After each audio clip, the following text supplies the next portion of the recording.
네, 2019년 1월 30일 수요일 장 마감 방송하도록 하겠습니다. 자, 오늘은 정말 간단하게 요약해서만 말씀을 드릴게요. 뭐 하루 종일 너무나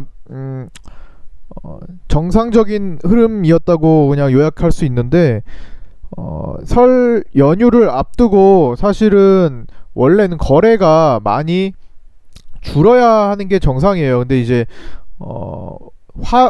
지금 오늘이 수요일이잖아요. 목요일 금요일을 앞두고 거래가 크게 줄지는 않았어요. 그러니까 거래 대금 자체는 변화가 있을 수 있지만 거래량 자체는 그냥 평상시를 유지를 하고 있는 상황입니다. 다만 그 중심이 중대형주 위주에 있고, 플러스 뭐 중소형주라면은 지난번에 수급이 이동할 것으로 말씀드렸던 아스팔트, 도로, 그 다음에 건설 토목 쪽이 살짝 움직인 거, 오늘은 그쪽에 좀 수급이 돈 거 정도만 있지, 그거를 제외하고는 대부분 셀트리온 헬스케어의 2~3% 반등권에서 움직이는, 혹은 코스피로 치면은 삼성전자, SK하이닉스의 어떤 2~3% 반등권에서 움직이는 그런 흐름, 대형주 위주의 어떤 지수 자체를 만드는 흐름이 여전히 지속되고 있습니다.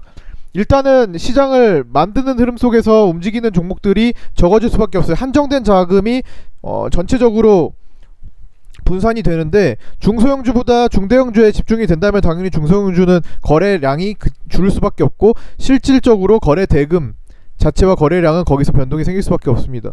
일단은 거래량, 거래 대금 자체가 뭐 연휴임에도 불구하고 생각보다 적어지지 않았어요. 그거는 맞는 상황입니다. 근데 그게 바로 조정을 좀 일찍 마치고 있다는 것도 하나의 이유로 들 수가 있을 겁니다. 조정이 빠르면 하루, 길면 2월 첫째 주, 아니 그 설 연휴 끝나고 그 2월 10일 전까지 만드는 그 정도가 예상이 됐는데, 기간 조정이요.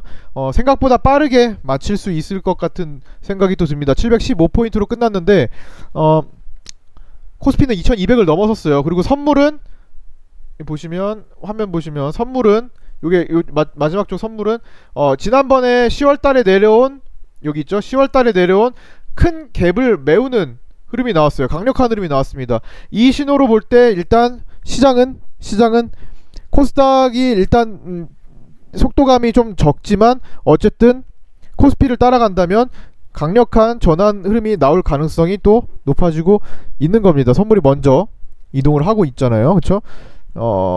코스피가 그만큼 같이 올라오고 있고, 거의 코스피는 10월달에 갭, 선물은 다 메웠는데 현물은 아직 못 메웠죠. 이것도 올라갈 거라는 거예요. 일단 앞으로 뭘 얼마나 빨리 갈지는 모르겠지만 이 갭을 메우고 2300포인트로 향해 갈 거라는 겁니다. 거기에 맞춰서 코스닥도 셀트리온 헬스케어가 지금 저항대에 막혀있는 흐름이 있어요. 이것만 넘어가지고 다시 기존에 12월달 말에 있었던 위치를 회복하는 75,000원대에서 8만원대의 흐름을 회복을 한다면 시장은 당연히 750포인트를 향해서 갈 겁니다.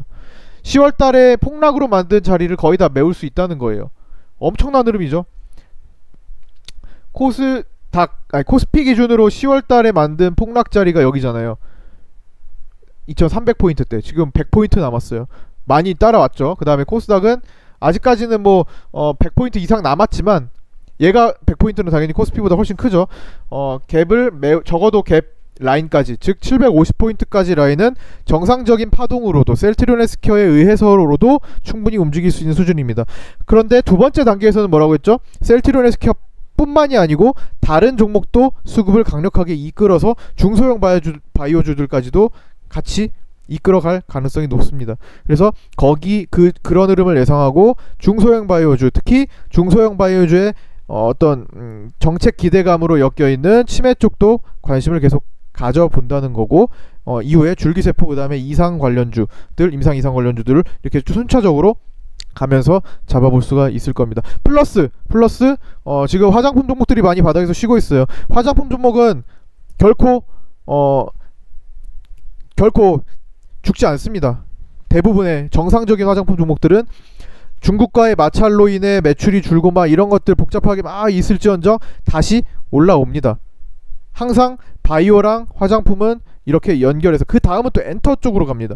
그래서 이게 수급이 흘러가는 그 상황들, 그러니까 그 중에서 종목만, 이 섹터에 있는 어떤 종목이 얘가 장기적으로 중장기적으로 크게 갈 수 있는 종목군인지, 그 종목인지만 판단을 해서 골라서 적절한 위치에서 진입을 해 있으면 절대로 뭐 절대까지는 아니지만 안정적으로 위험에 빠지지 않고 흘러갈 수 있을 겁니다.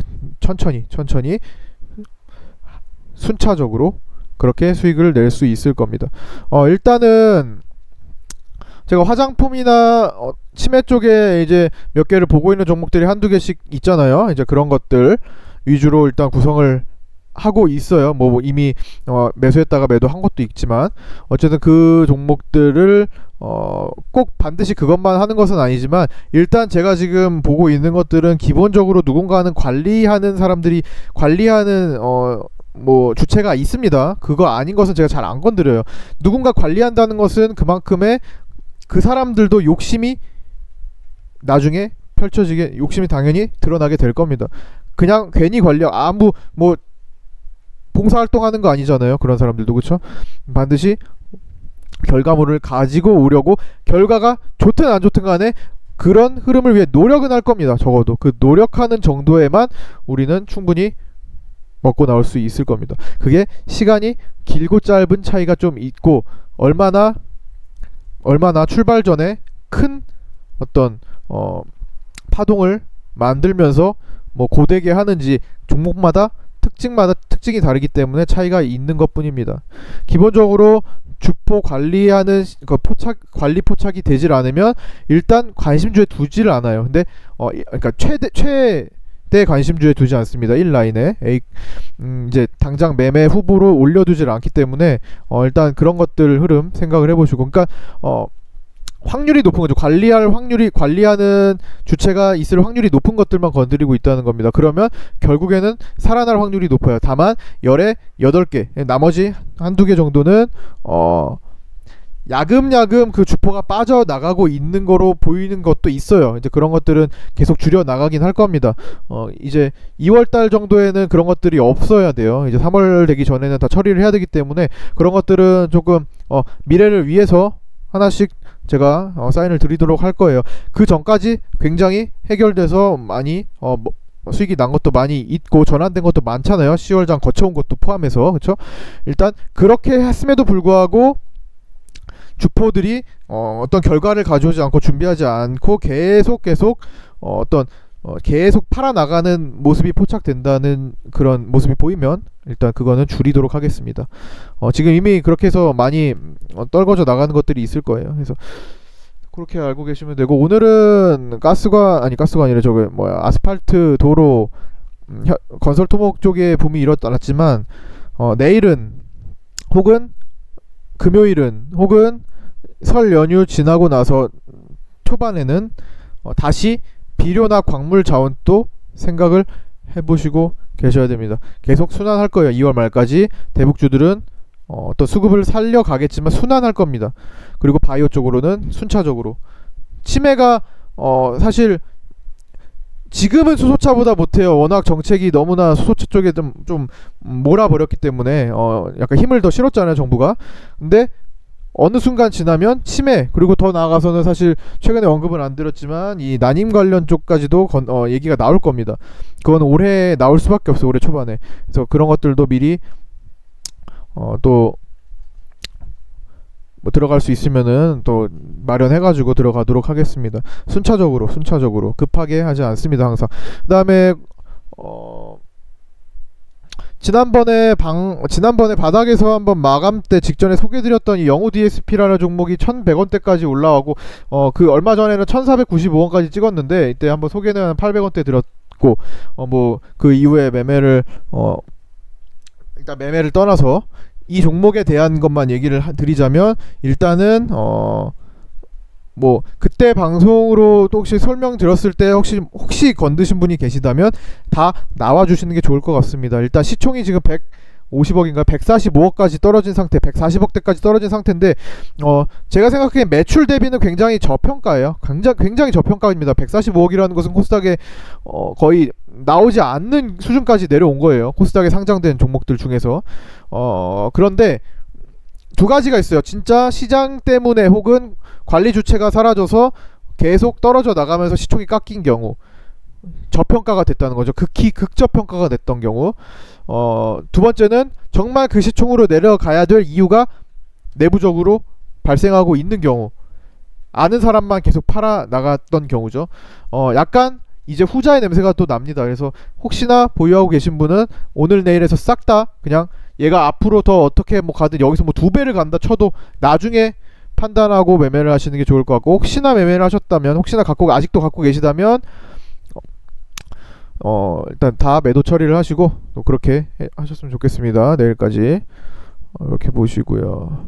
다음에는 또 바이오에 끼는 종목들을 또 편입을 준비를 또 하도록 하겠습니다. 제가 지금 극관심 중인 종목이 한 3개가 있는데, 그것도 지금 다른 걸 좀 이게 힘든 것도 좀 잘라내면서 하나둘씩 더 잘라내면서 교체를 해드릴 거예요.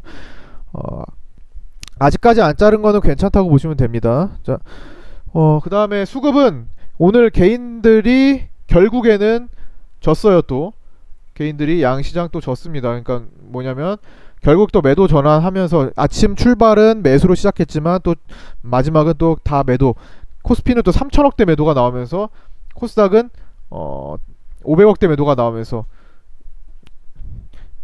시장이 전환돼서 상승 전환되는데 힘을 더 보태고 있어요. 그래서 점점 더 긍정적인 전망이 더 많다. 아직은 시장이 바닥인데 긍정적인 전망이 많다는 것은 이제 출발할 수 있다는 거예요. 꼭대기에서 긍정적인 전망이 많아지면 경계를 해야 됩니다. 최바닥에서 부정적인 전망이 많아지면 그거는 더 기회로 삼으셔야 됩니다. 반대로 생각해 주셔야 돼요. 자, 아직까지는 꼭대기라고 보기 어렵죠. 시장 누가 봐도 꼭대기 아니죠. 아직 출발 단계에 있는 선이고, 물론 가는 흐름에서 거친 파동, 조정 분명히 나올 겁니다. 안 나올 수가 없어요. 최강의 시장에서도 나옵니다. 그 조정 파동을 인정하시고 그 흐름에서 이게 결코 겁을 내지 않아도 되는구나 정도만 생각을 해주시면 될 것 같고요. 아무리 조정 파동이 그 사이에 나오더라도 해볼 수 있는 것들은 많이 있으니까 그런 것들 새로 들어가는 곳에 조금 더 집중을 조금 해주시고요. 이렇게 해주셨으면 좋겠습니다. 자, 오늘은 여기까지 마치도록 하겠습니다. 수고하셨습니다.